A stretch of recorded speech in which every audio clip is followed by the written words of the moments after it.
O que a gente é muito abordado por todos esses brasileiros que estão querendo se mudar para lá é aquela questão da residência, né? Ele chega para mim e fala, puta, Edu, legal, eu cheguei aqui em Portugal, já está tudo ok, eu já tenho a minha residência aqui em Portugal. Agora, e com as questões tributárias, fiscais, o que ele tem que ter de atenção quanto a isso? Se puder comentar um pouco da questão voltada para o Brasil e o Fernando passar os benefícios de Portugal, por favor. Excelente pergunta, Edu. O que a gente viu nesses anos, né, Fernando, temos assessorado clientes, que não é raro alguém chegar para a gente e dizer, puxa, me mudei para Portugal ou para outro país, né, e não fiz nada no Brasil, né, fui embora e deixei a minha vida lá, e eu precisava ter feito alguma coisa. As pessoas têm até a ideia de precisava ter baixado meu CPF. Não, CPF a gente não baixa. Hoje a gente já nasce com CPF. Né? Não sei se vocês sabem, já sai na certidão, nasce e morre com CPF.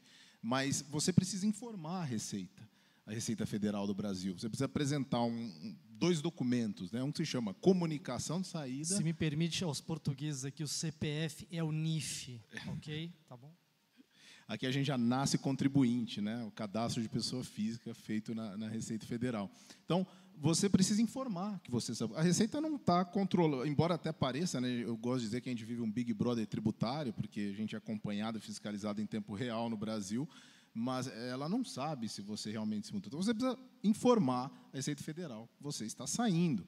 Essa é a prova efetiva de que você saiu do país. Isso é fundamental para evitar o quê? No momento que você chega em Portugal e se torna um residente fiscal lá e vai começar a recolher os tributos, tanto o Brasil quanto Portugal adotam o princípio da tributação universal, né? Quer dizer, se você é um residente no Brasil, você tem que tributar tanto as suas rendas, seus rendimentos advindos de Portugal ou de outro país, quanto aqueles que são auferidos aqui.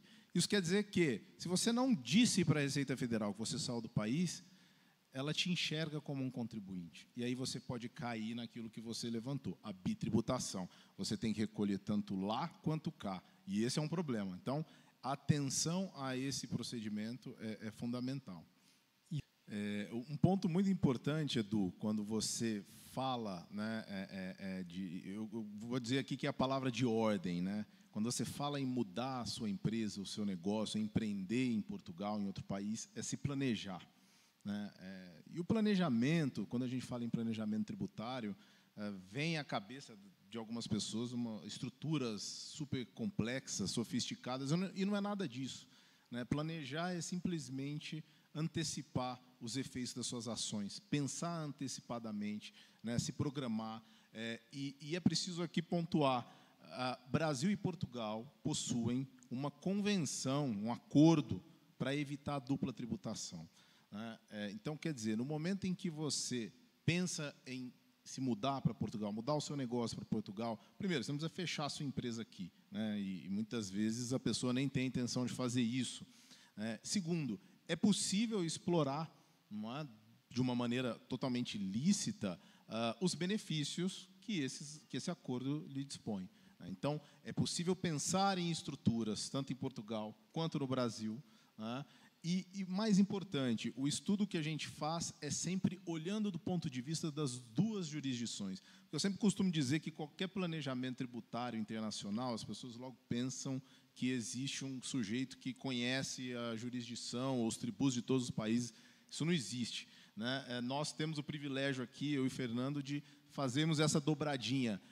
Eu olho do ponto de vista tributário, vejo quais são os reflexos no Brasil de eventuais investimentos no exterior, e o Fernando faz a análise inversa. Quando a gente planeja, a gente apresenta todos os cenários sob o ponto de vista das duas jurisdições e, obviamente, somando as cargas tributárias, não é? Ou os benefícios tributários, porque, no fim do dia, o empresário, né, que está investindo em Portugal ou em outro país, está fazendo um projeto internacional, ele vai ter duas contas para pagar, ele quer saber qual é o resultado disso, se é positivo, se é benéfico, se não é.